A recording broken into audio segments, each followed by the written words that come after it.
آپ کو شاید یاد نہیں میرا نام صلاح الدین۔ ناظرین، آج ہم بات کریں گے ایک ایسے مہان جنگجو کی کہ جس نے ناممکن کو ممکن کر دکھایا اور عیسائیوں کے ایک عظیم لشکر کو ہرا کر یروشلم کو فتح کیا۔ یہ واقعہ ہے 12ویں صدی کا کہ جب شام میں سلطان صلاح الدین اپنی فوج کے ساتھ ایک میدان میں خیمہ زن تھے۔ ان کے خیمے کے باہر ایک کم عمر لڑکی کھڑی تھی جو خیمے میں داخل تو ہونا چاہتی تھی لیکن خوف سے اس کا جسم لرز رہا تھا۔ آخر اس نے ہمت کر کے خیمے کا پردہ اٹھایا اور ڈرتے کانپتے ہوئے اندر داخل ہوئی۔ اس کے سامنے وقت کا سلطان بیٹھا تھا۔ سلطان نے لڑکی کو دیکھا اور پوچھا، تمہارے آنے کا مقصد کیا ہے؟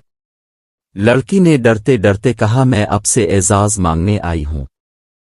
اعزاز اس شہر کا نام ہے جسے سلطان نے 38 دن کی لڑائی اور ہزاروں جانوں کی قربانی کے بعد فتح کیا تھا، حتیٰ کہ اس شہر کے لیے سلطان صلاح الدین نے اپنی زندگی بھی خطرے میں ڈال دی تھی، پھر بھی وہ اس لڑکی کو انکار نہیں کر سکے۔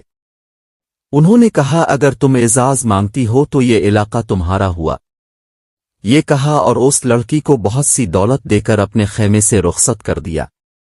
سلطان جانتے تھے کہ اس لڑکی کو ان کے دشمنوں نے بھیجا ہے، پھر بھی انہوں نے لڑکی کی بات مان لی کیونکہ یہ لڑکی سلطان کے محسن نور الدین زنگی کی بیٹی تھی۔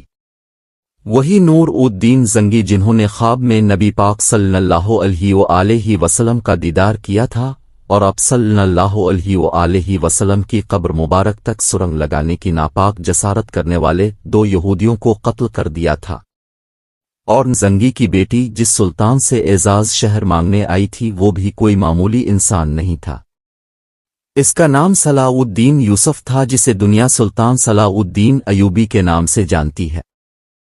ہم آج آپ کو تاریخ کے اسی ناقابل فراموش کردار سلطان صلاح الدین ایوبی کی بائیوگرافی دکھا رہے ہیں۔